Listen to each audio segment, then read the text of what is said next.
Assalamualaikum warahmatullahi wabarakatuh. Bismillahirrahmanirrahim. Alhamdulillahirabbil alamin.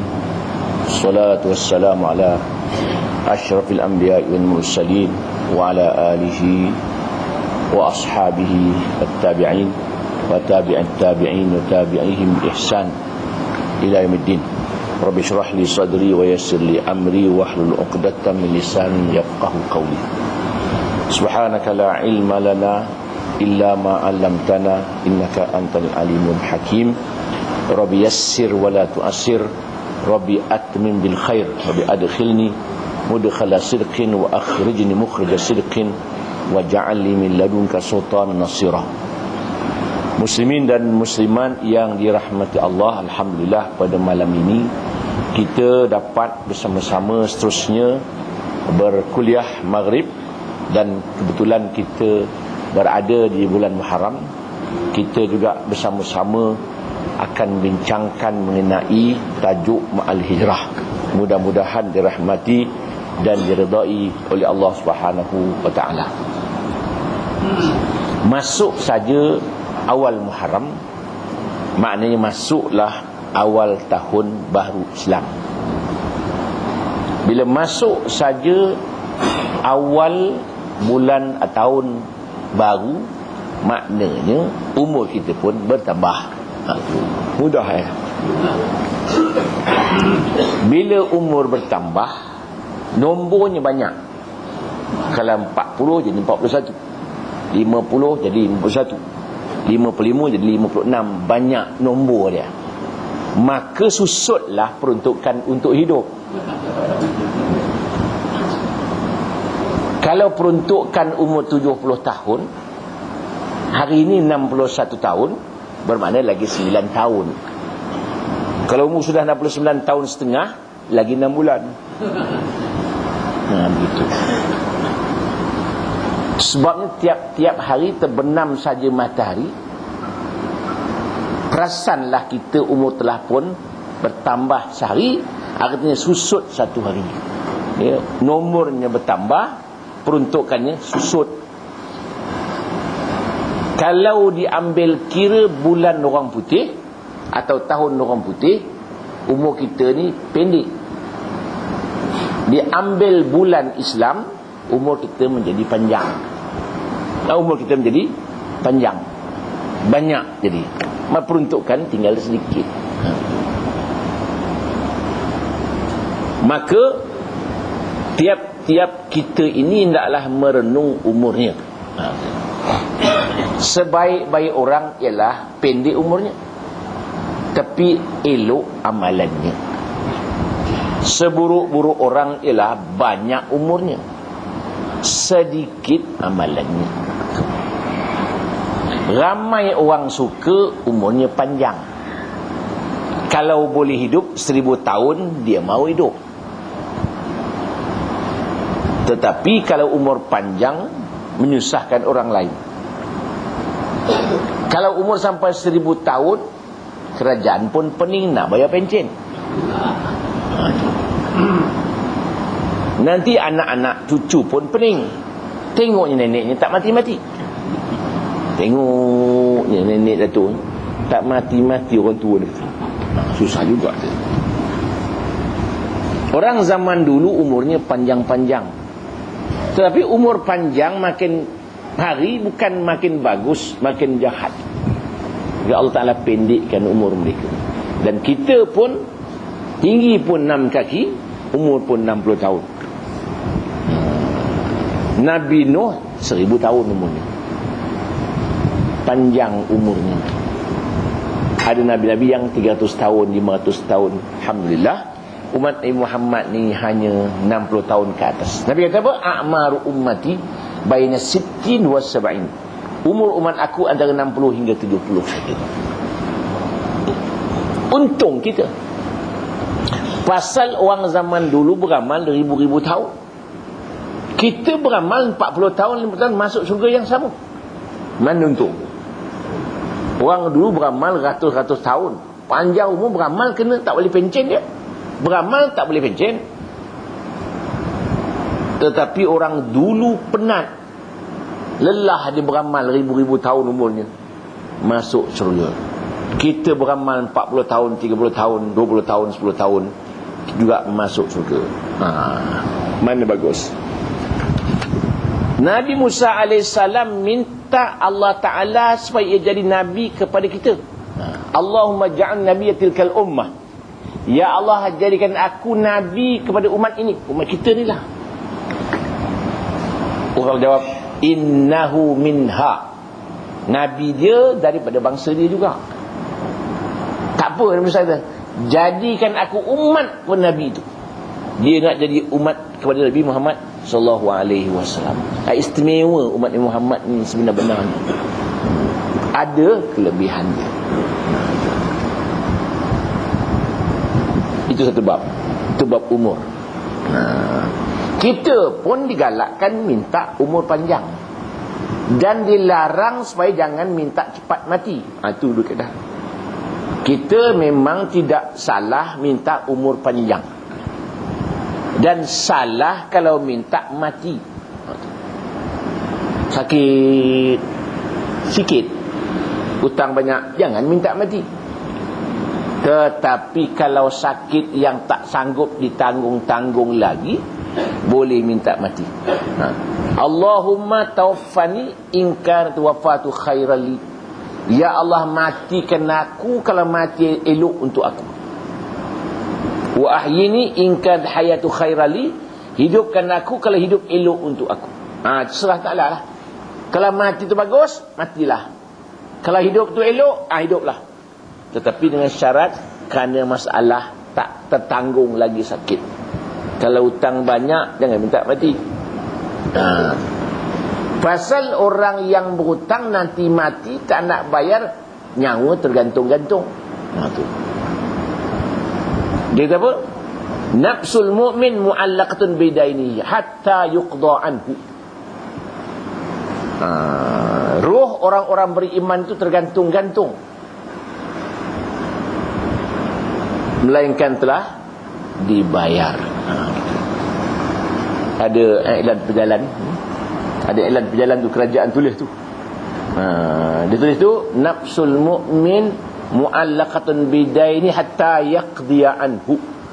Salah baris tu. Hatta yuqda. Kalau yaqdi, orang mati tu bangun bayar hutang. Tu. Maknanya kalau salah baris.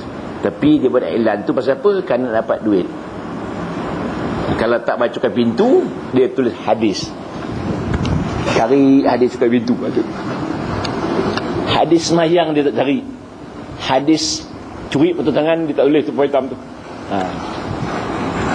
Mengapa tak ambil Al-Quran? Barang siapa mencuri lelaki perempuan, naklah potong tangannya. Tak berani dia. Bab hutang, bab zakat, zakat berkat dia kata. Sian dimaklumkan habis. Banyak tak boleh, sikit-sikit je lah. Habis. Kedua, hijrah. Hijrah ni maknanya macam-macam. Pindah boleh, lari boleh, musafir boleh. Kita berjadi musafir ini kerana berpindah, kerana untuk ilmu boleh. Kerana nak buat haji, kita hijrah juga. Sementara tak sementara pun masih dianggap berhijrah. Lari daripada musuh pun pindah juga. Maka orang-orang Islam yang berada dalam negara kafir, dia tak wajib hijrah. Orang-orang Islam yang tinggal dalam negara kafir tidak wajib hijrah. Tetapi kalau negara itu menahan daripada semayang 5 waktu, wajib pindah. Itulah. Tak payah pindah dia. Kalau ia berada dalam sebuah negara kafir, tinggal sana mencari rezeki, tidak ada halangan untuk semayang, tidak wajib berpindah. Kalau dihalangnya semayang, naklah berpindah ke negara itu. Pindah-pindah biasa. Nabi Adam pindah dari syurga ke bumi, pindah itu. Nabi Isa pindah dari bumi ke langit, pindah. Nabi Idris pindah ke langit, pindah juga. Betul. Pindah mesti pindah. Dalam syair kata, safir tajid iwadan amman tufariquh. Bermusafirlah, pindahlah. Nanti kamu akan dapat gantian dia dari orang yang kau pisahkan daripadanya. Banyak syair kata apa? Kalau emas tak berpindah ke bumi ini, naik ke langit, ke atas, tak jadi emasnya. Jongkong itu kalau tak naik ke bumi, tak jadi emasnya. Arab panggil tibr. Dia kata atibru katirbi. Jongkong tu macam tanah juga. Tapi kalau pindah ke atas, kan jadi emas dia. Begitu. Harimau kalau tak pindah ke tempat lain, tak dapat mangsa dia. Anak panah itu besarnya takkan mengenai mangsanya kalau tak berpisah daripada besarnya. Anak panah itu takkan kena kepada matlamatnya kalau tak berpisah daripada besar itu. Kan mustahak. Burung juga berhijrah. Biji-biji pemanyak yang berhijrah menyebabkan tumbuh-tumbuh pokok-pokok tempat lain. Kita juga kena berhijrah juga. Daripada rumah ke surau. Ramai orang ke surau tak nak hijrah ke dia. Surau ke rumah balik. Jangan tidur surau. Hijrah juga. Walaupun hijrah tu kan maknanya pindah. Maka Nabi kita Muhammad sallallahu alaihi wasallam juga berhijrah. Nabi Ibrahim berpindah dari Iraq, Mesir, Palestin, pindah juga. Nabi Yunus pindah, tapi Nabi Yunus pindah tanpa kebenaran dari Allah Subhanahu Wa Taala. Maka Nabi Yunus pun mendapat siksaan dari Allah Taala dengan dimasukkan dalam perut ikan kerana hijrahnya salah. Pasal Nabi-Nabi ni kalau silap sikit je didenda oleh Allah Subhanahu Wa Taala. Itu Nabi-Nabi. Jadi tuan-tuan dan puan sekalian, sebelum kita pergi lebih jauh masalah hijrah ini, tadi sebagai mukadimah, ya, belum start lagi ni. Nabi sebelum hijrah, sama ada ke Taif atau ke Habasyah, sahabat-sahabat yang berpindah, Nabi menyampaikan dakwahnya kepada umatnya. Nabi Muhammad diutus untuk seluruh dunia, segala bangsa. Nabi-nabi lain hanya untuk bangsa dia sahaja. Kelebihannya. Umat dia pun ada kelebihan, dia pun ada kelebihan. Waktu Nabi menyampaikan dakwah, Nabi mendapat tentangan. Nabi dapat tentangan. Mengapa Nabi ditentang? Sedangkan Nabi mengajak umatnya daripada menyembah batu, menyembah berhala, menyembah benda-benda yang tidak boleh memberi manfaat, kepada Allah yang mencipta bumi ini.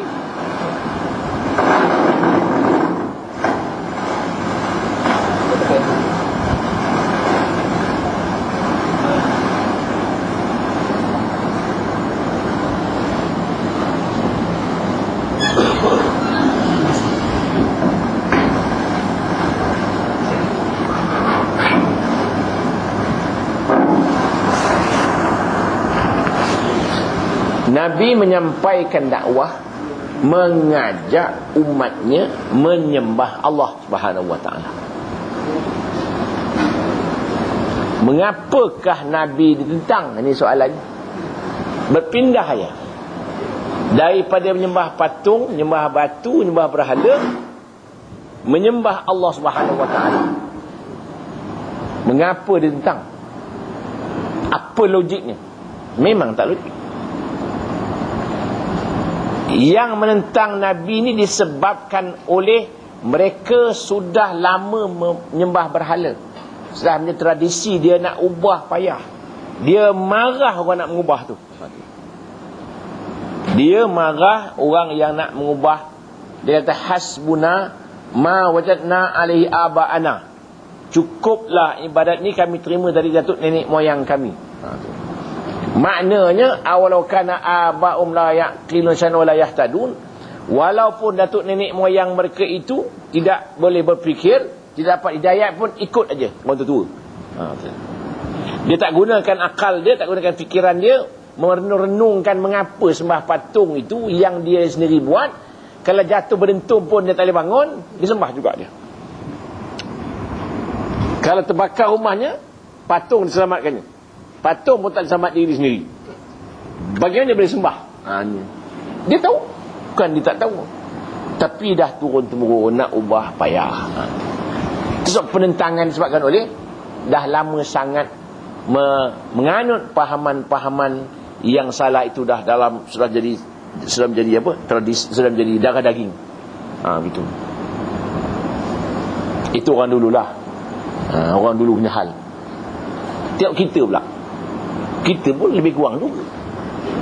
Banyak benda-benda yang kita buat, kita ikut aja. Ikut orang dulu-dulu. Tidak digunakan akalnya untuk nak merubah cara-cara yang lama. Umpamanya, kalau sekiranya berlakunya kematian,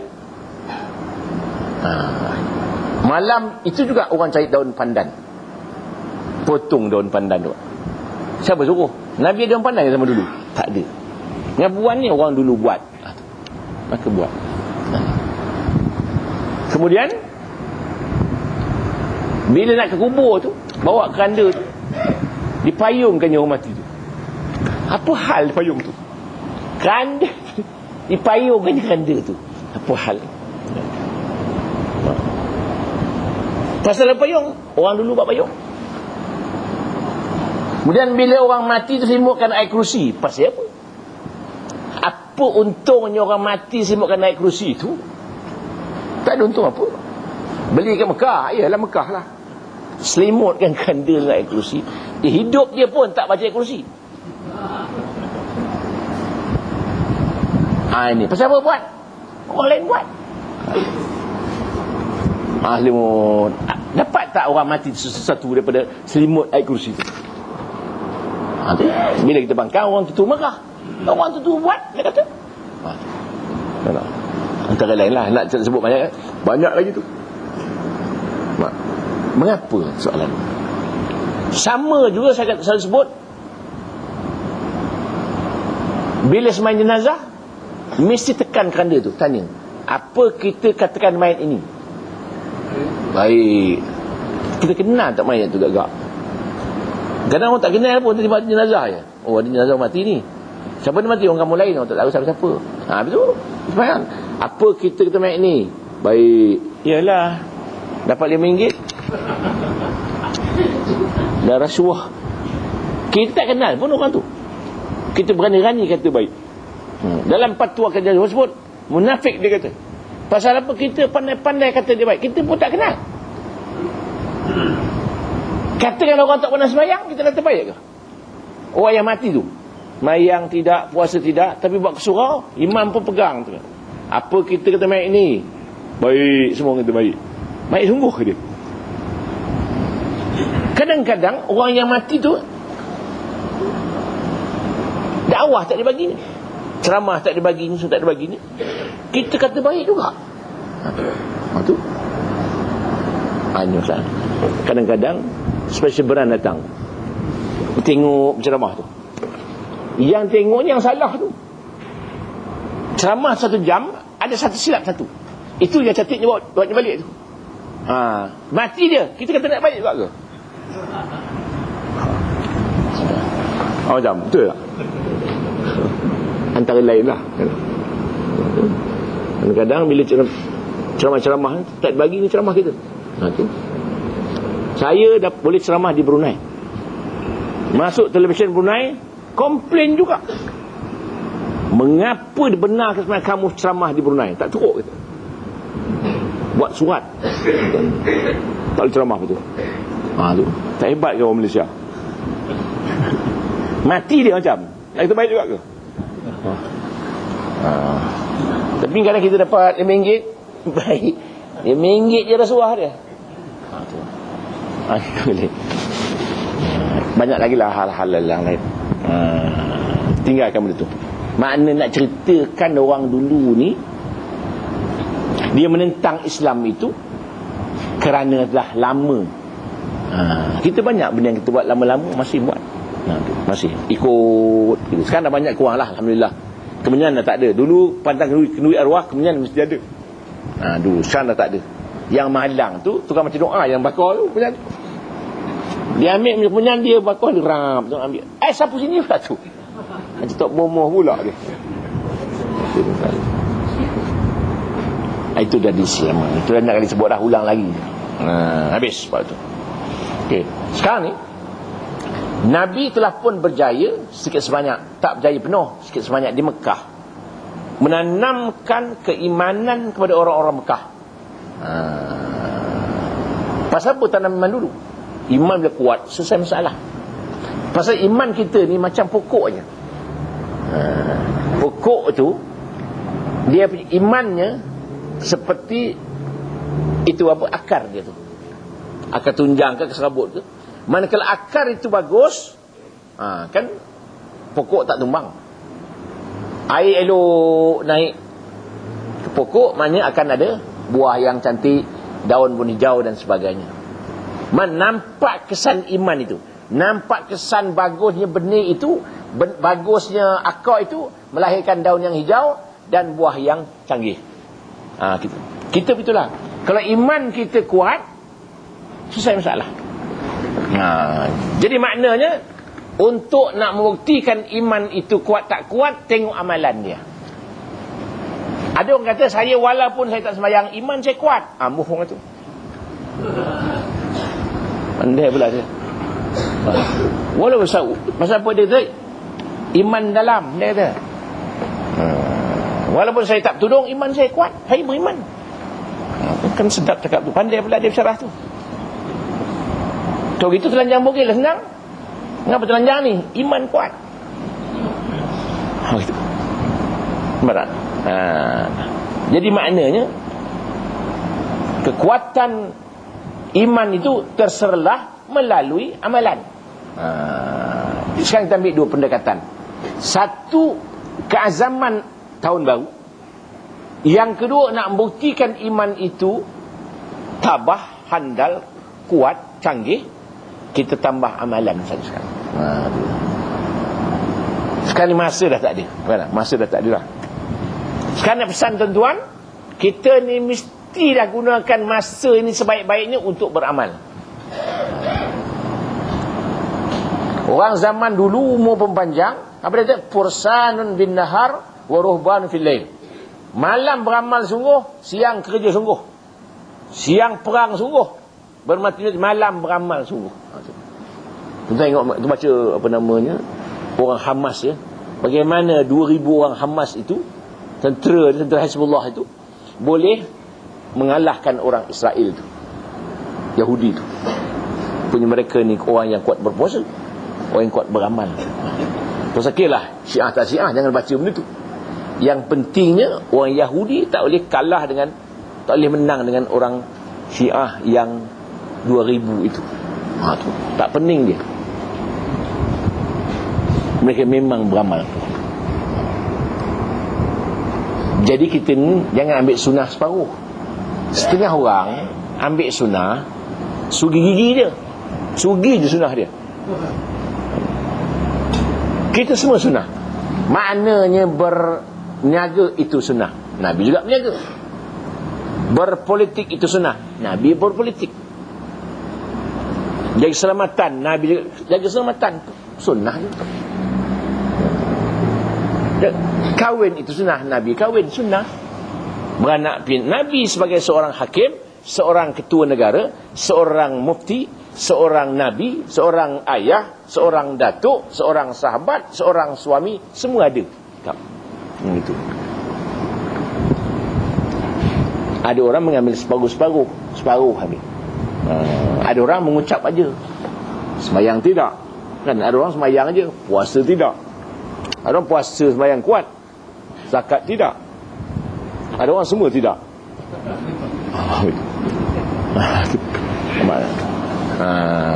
Habis. Sekarang ini Nabi telah pun menyampaikan dakwah, maka iman kuat. Maka para sahabat tadi ni, walau suasana yang teruk pun, tengok ya, Bilal bin Rabah kena seksa. Keluarga Ammar bin Yasir, keluarga Yasir kena seksa. Tuan-tuan bayang ya, bagaimana orang dulu dalam suasana yang berat, panas, kena seksa macam-macam, tak ada apa-apa pun.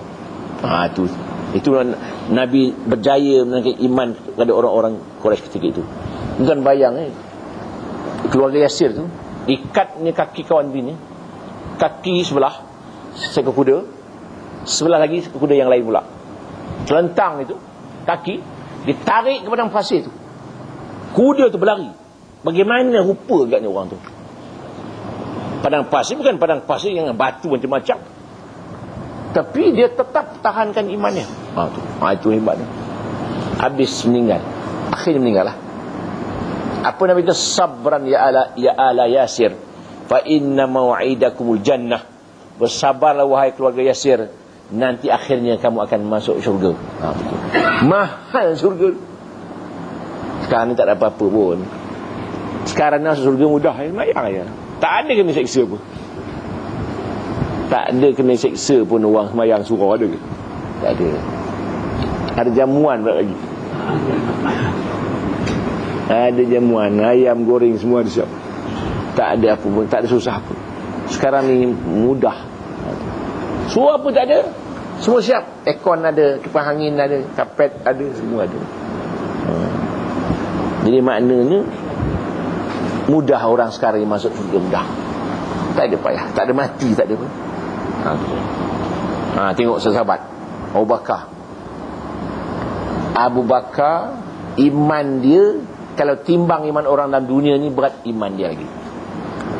Abu Bakar hanya kurus kering, orang cengkung, tapi dia hebatnya, dia boleh pikul Nabi naik Gua Thaur tu. Menantu dia tu, Abu Bakar menantu Nabi Abu Bakar tu bapa mentua Nabi. Dia pikul Nabi. Boleh orang sekarang pikul menantu?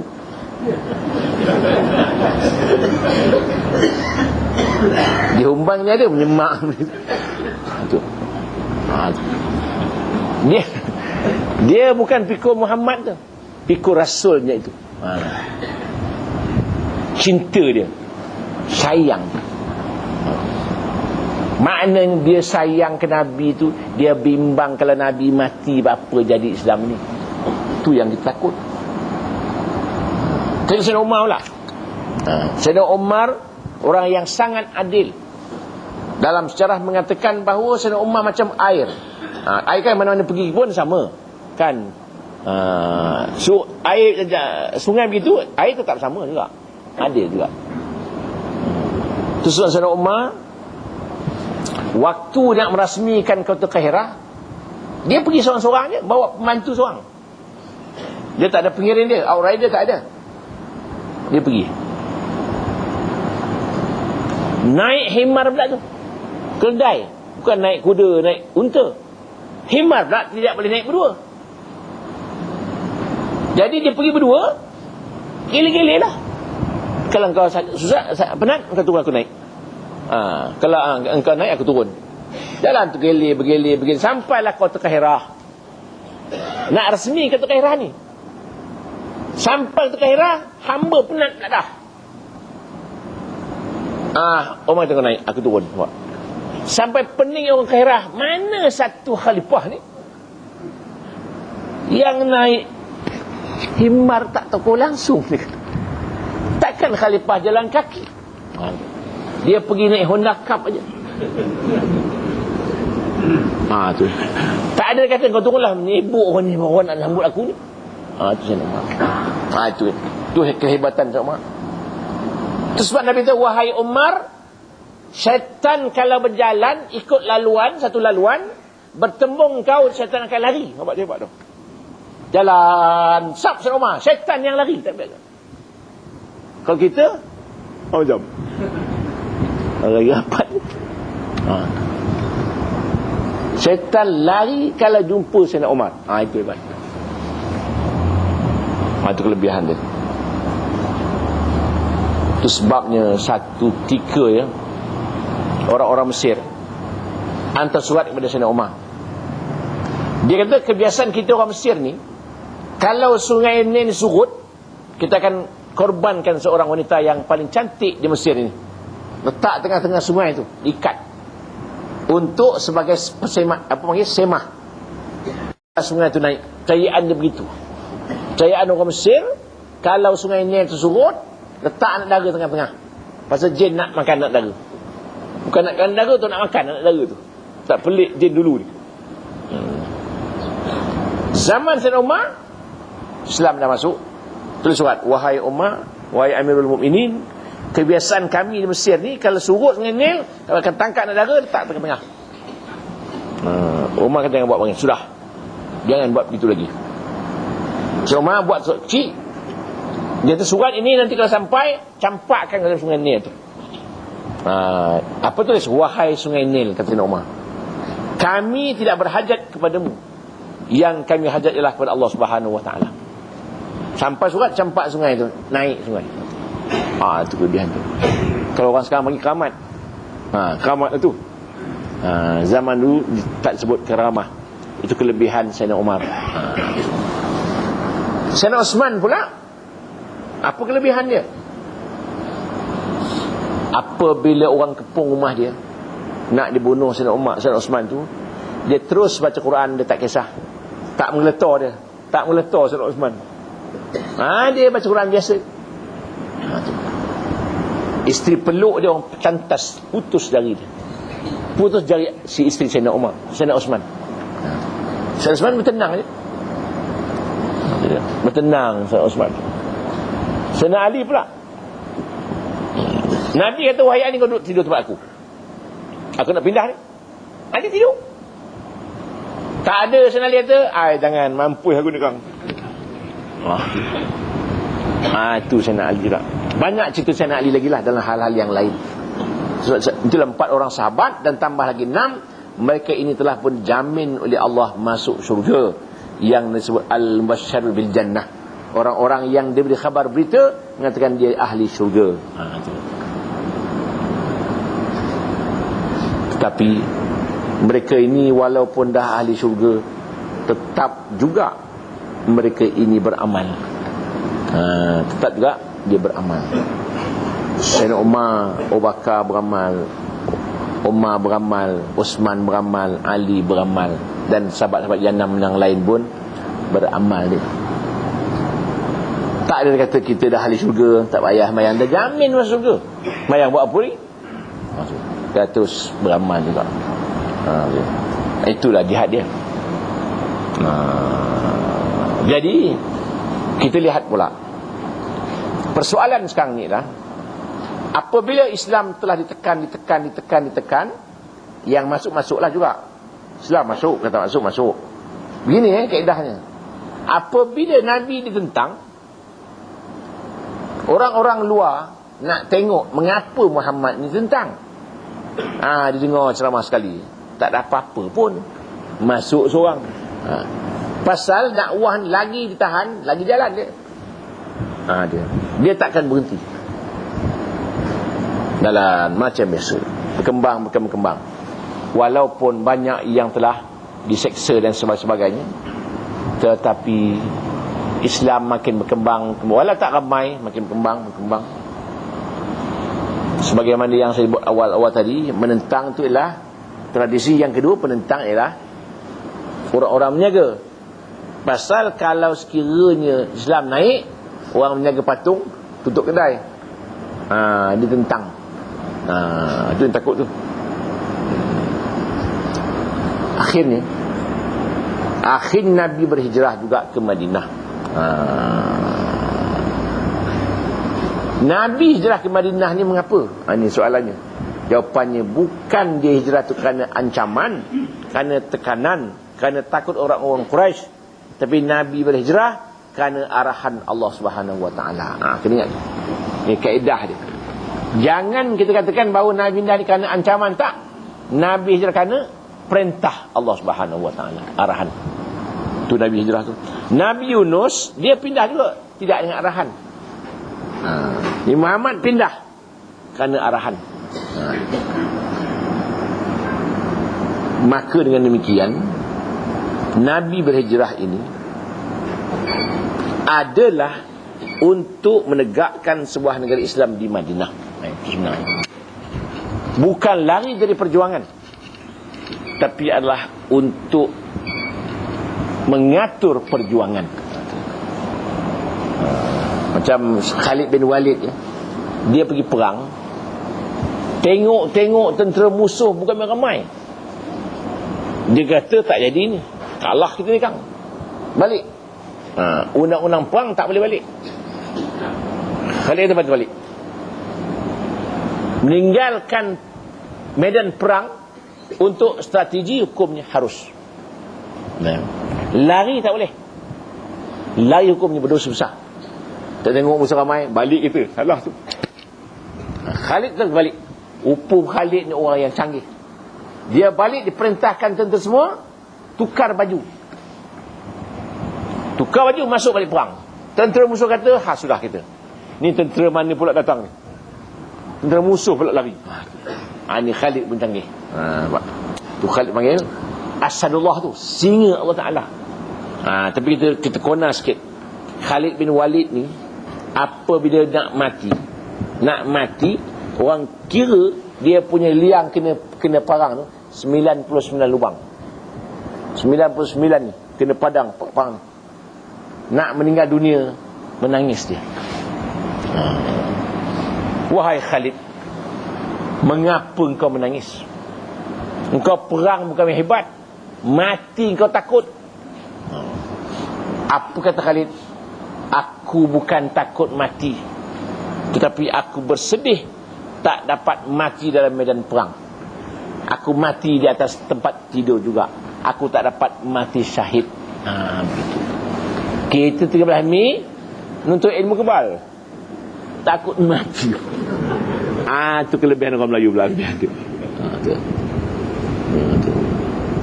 Tapi kalau kita tambah sikit lagi sejarah ya, mengapa Khalid bin Walid ni waktu tengah-tengah perang dulu sebelum dia meninggal, dilucutkan jawatan dia. Waktu dia perang, tengah-tengah perang berkecamuk itu, dapat surat dari Sayyidina Umar, sila letak jawatan.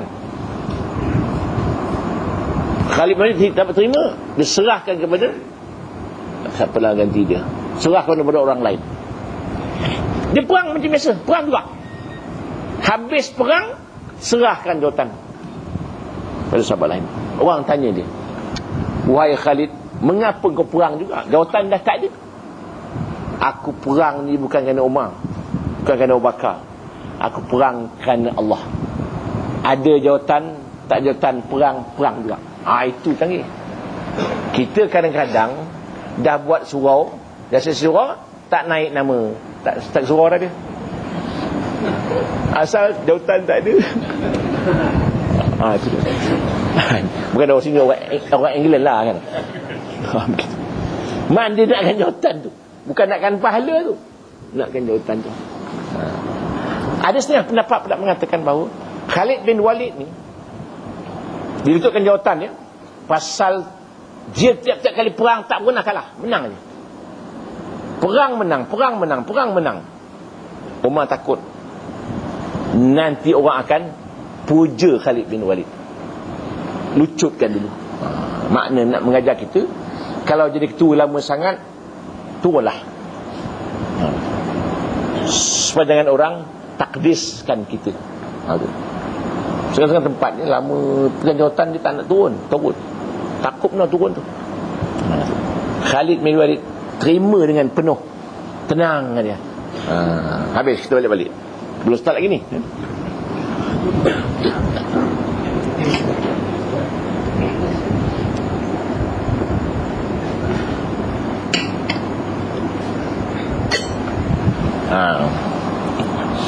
Nabi hijrah, arahan. Nabi berhijrah, dia tidak lari begitu je. Siap strategi dia. Orang ni buat begini, orang ni buat begini, Umar buat begini, Sayyidina Abu Bakar buat begini, Allah bin Abu Bakar buat begini, Asma buat begini, semua siap. Maknanya dia tidak tawakal. Tawakal kosong. Tapi dia buat mesyuarat Abu Bakar tu, bagaimana nak buat. Itu sebabnya waktu Nabi nak berhijrah itu, sampailah ke Gua Thaur. Ini semua kerja Allah Ta'ala. Gua Thaur itu sarang labah-labah yang Nabi masuk kan tembus. Burung pun dah lari. Tapi bila Nabi masuk dalam, burung datang balik, sarang labah-labah buat sarang balik semula. Itu kita nak baca bahawa kalau Allah Ta'ala punya kerja kita buat, Allah Ta'ala akan tolong. In tansullah yansurkum wa yuthabbit aqdamakum.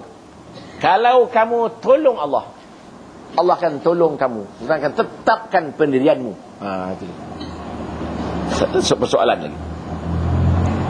Kalau tu orang kamu tolong agama Allah, Allah akan tolong kamu. Wa yuthabbit aqdamakum, Allah tetapkan hatimu, kakimu. Apa maknanya? Ngapa sebut Allahumma thabbit aqdamana, bukan? Wansur al-qawmil kafirin. Ya Allah, tetapkan pendirian kami. Pasal kalau tuan-tuan kita jadi tentera, kalau terperang, bukan?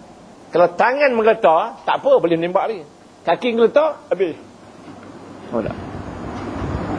Tengah-tengah perang, tangan menggeletar, tak apa, boleh menembak lagi.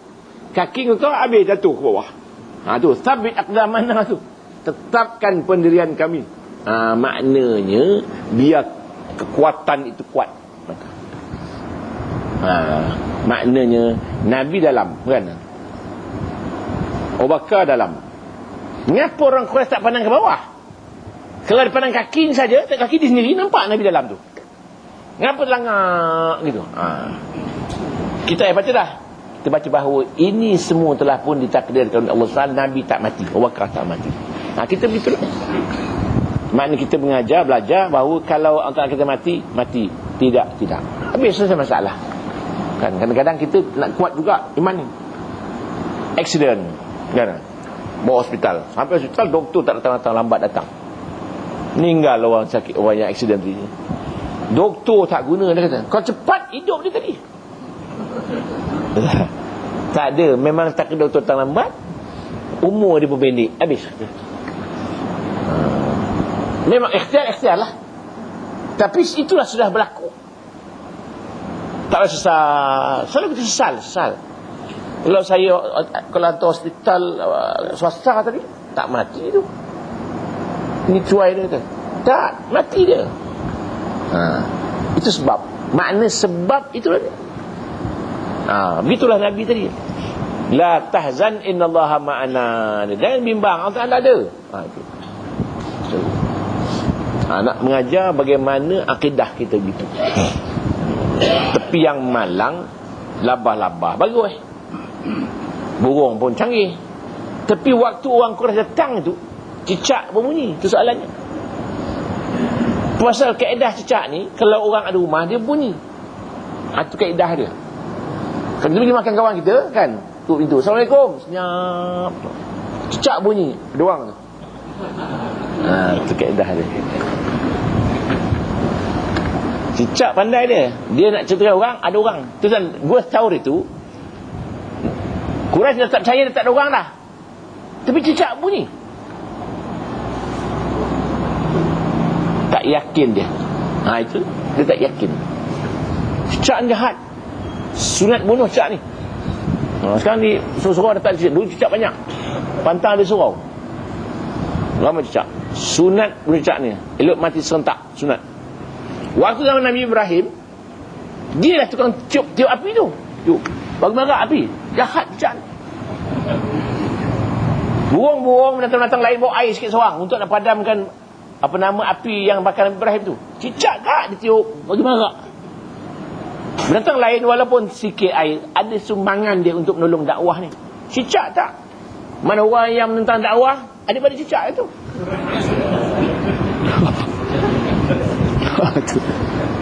Tu kedah dia. Habis buat tu. Jadi tuan-tuan dan sekalian, sebenarnya hijrah ini tidak wajib lagi. Hijrah di Mekah sudah tidak wajib.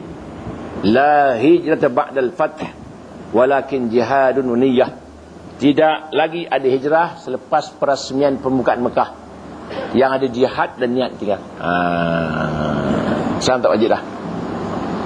Tapi jihad ada. Jihad macam-macam jihad. Dari segi tenaganya, harta dan sebagainya. Amalan. Dan al-muhajir man hajara manahul an. Atau kama qala.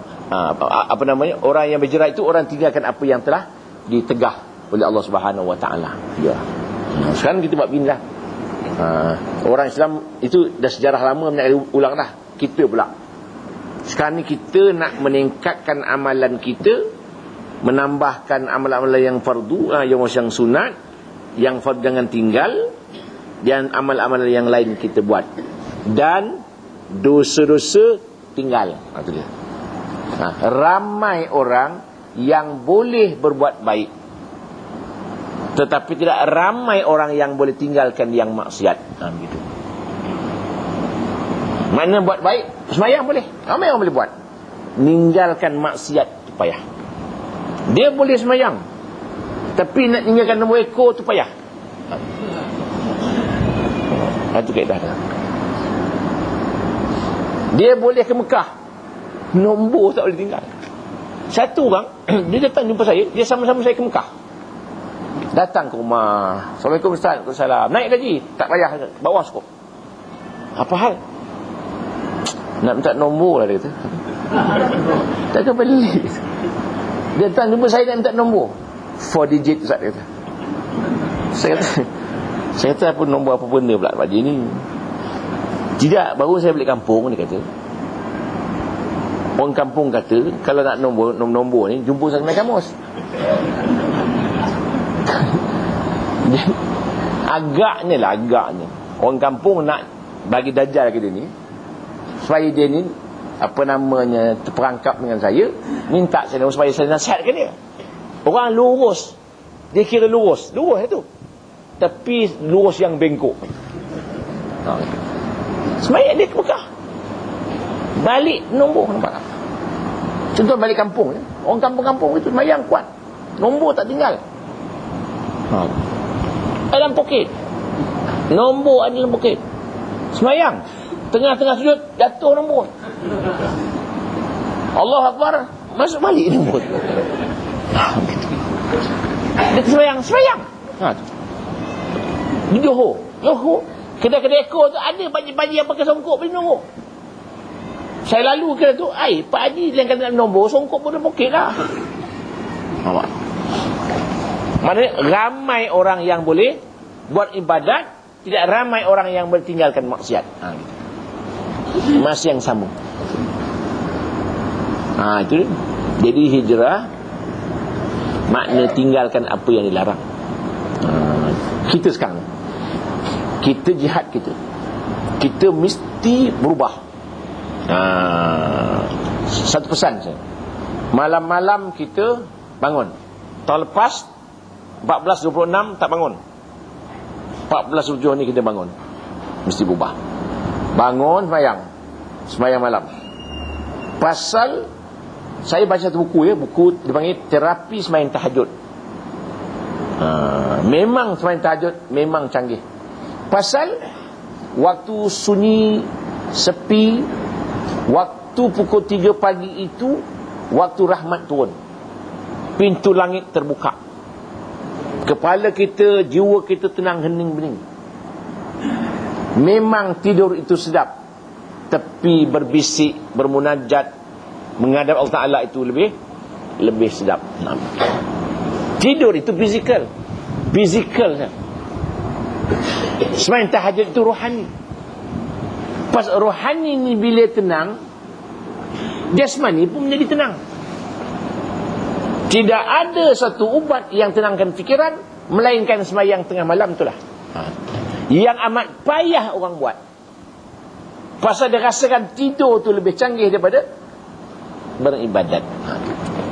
Mengapa tak boleh bangun? Mengantuk. Soalannya pasal kita rasa bahawa sungguhnya bangun malam itu lebih sedap daripada tidur yang menyatkan badan itu. Kan orang jaga derian kan boleh bangun malam tu. Tidur pukul 10 bum, bangun je.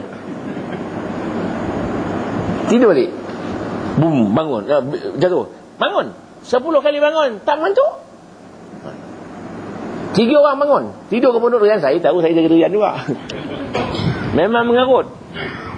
Boleh bangun. 4 orang pondok tidur. 4 bangun. Apa salah seorang tak? 4 bangun seluruh durian. Sebiji aja durian. Boleh bangun. Tapi main tahajud tak boleh bangun. Bukan makan durian tu pun. Tak makan tengah malam buta tu. Tapi suka ngambil buah durian tu. Dapat usaha cik je. Tak pula modal bangun. Memancing ikan pun begitu. Mencari burung begitu. Mencari burung. Burung uak-uak tu. Memang suka. Tak tidur malam. Dia langgar apa nama jaring tu. Kutip. Tangkap lagi kutip. 100 ekor 200 ekor tangkap. Tak tidur boleh. Tak ada masalah. Mengancing ikan tengah malam pun boleh. Mengapa tahajud tak boleh bangun? Jihad tahun ni. Bangun start. Hari pertama 2 rakaat. Minggu depan bangun 4 rakaat. Naik sampai cuba sampai 17 rakaat. Cuba. Main tahajud ni berapa rakaat pun tak apa. Tapi saya nak sarankan begini. 2 rakaat wuduk, 2 rakaat taubat, 6 rakaat tahajud, 2 rakaat hajat, 2 rakaat istikharah, 3 rakaat witir. 17 rakaat. Macam boleh. Bangun pukul 4 pun tak apa. Main subuh kan pukul 6. Maknanya kalau tak boleh 17, turun 15. Tak boleh 13. Tak boleh 11. Tak boleh 9. Tak boleh 7. Tak boleh 5. Tak boleh 3. Tak boleh 1. Tak boleh. Tak payah. Tidur je lah. Ini jihad tahun ni. Tu. Hijrah tak ada, jihad ada. Betul. Kemudian subuh-subuh pergi masjid. Bila nak start ke masjid subuh-subuh ni? Pasal apa Nabi pesan? Dia kata, man sallas subah fi jamaah fa ka'annama qama al-laila kullahu. Barang siapa sembahyang subuh berjemaah seolah-olah qiyamul lail sepanjang-panjang malam. Nak qiyamul lail sepanjang malam tak sanggup. Main subuh berjemaah, biar suruh penuh. Ubah. Kalau berjaya sebuah kampung itu subuh-subuh penuh, itu yang orang takut tu. Orang takut tengok orang sembahyang ni. Tapi kadang-kadang sembahyang subuh tu yang tak ramai tu. Tinggal imam 2-3 orang, sian imam. Kita syukur kepada Ta'ala pasal boleh tidur kan. Boleh tidur, boleh bangun kan, bagus. Kalau tidur terus takkan bangun macam. Bangun alhamdulillah. Sudah. Kan ada roh ada lagi. Kan kita jantung kita berjalan biasa. Kita tidur, jantung jalan.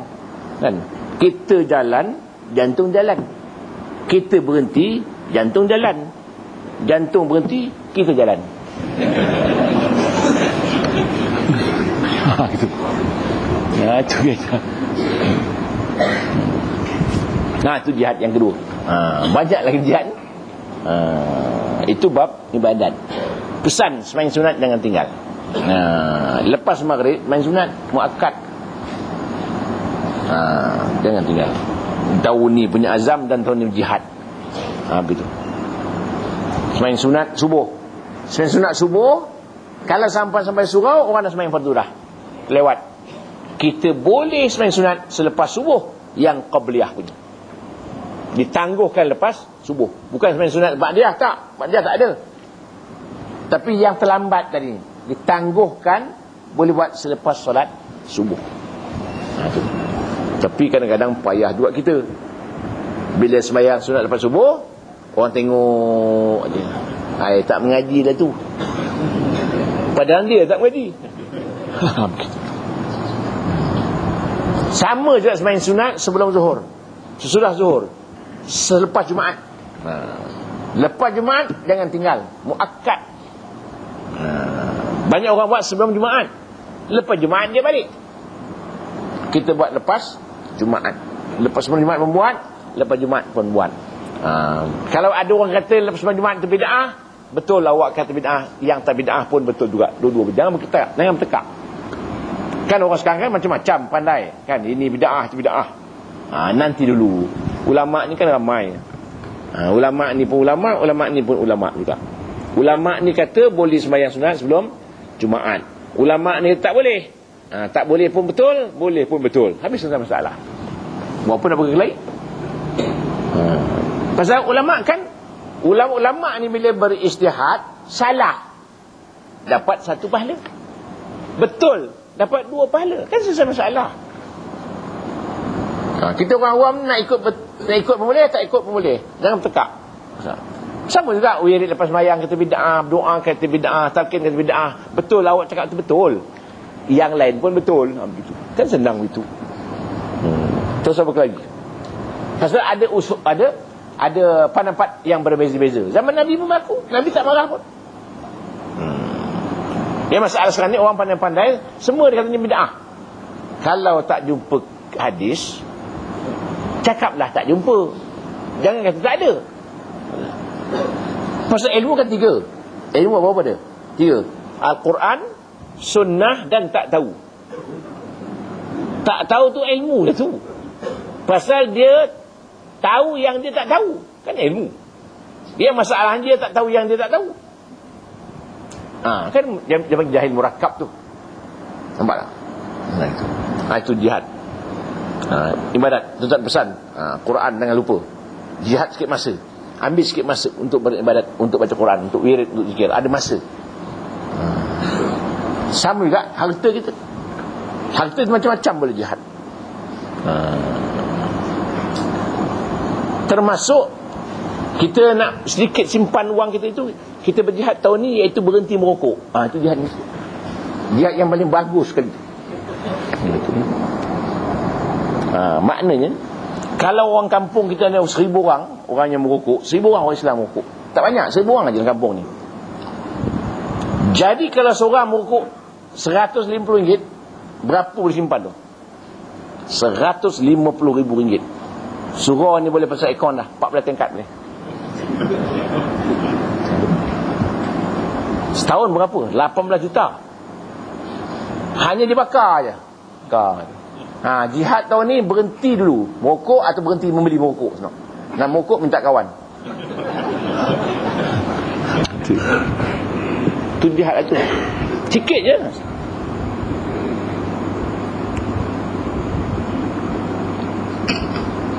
Tuan bayang ya, rokok dan hil saja dijual setahun 2 bilion di Malaysia. Di Malaysia jual rokok dan hil 2 bilion. Bukan 2 million, 2 bilion. Saya tengok sini laporan tu. Jualan rokok dan hil yang pertama di Malaysia ni, yang paling banyak jualan 2 bilion. Mungkin orang Islam rokok katalah setengah, kan 1 bilion tu. Tak cerah masa depan ke tu? Ialah banyak rugi, duit ni banyak rugi, membakar duit tu. Tapi untung juga, iaitu orang yang merokok kan tak berban. Itu adalah untung dia. Buat kajian di Amerika, orang merokok tak berban. Pasal tak sempat berban, cepat mati. Begitu. Itu je. Dan banyak hal lagi, jihad-jihad yang lain banyak. Walakin jihad wa niyah, niat yang kedua. Niat, tapi bukan niat aja. Niat dan terus buat amalan. Kita cuba buat satu. Tengok yang tahun lepas main duha berapa rakaat? 2 rakaat. Tahun ni 4 lah. Tahun depan derma RM1, derma RM10. Tahun ni naik RM12. Begitu. Tahun lepas main jemaah ni kadang-kadang campan-camping, tahun ni ubah. Kita mesti ubah. Baru canggih. Barulah apa namanya ada kesan kepada awal Muharram tu. Ini kadang-kadang kita pun silap juga. Awal Muharram ada Ma'al Hijrah, ada tokoh Ma'al Hijrah. Bengali dapat. Bengali Hindu dapat Ma'al Hijrah, kan pelik kita.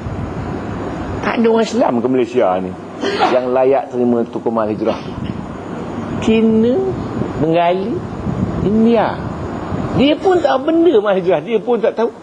Tak tahu dapat duit je. Itulah di Islam hadari. Betul.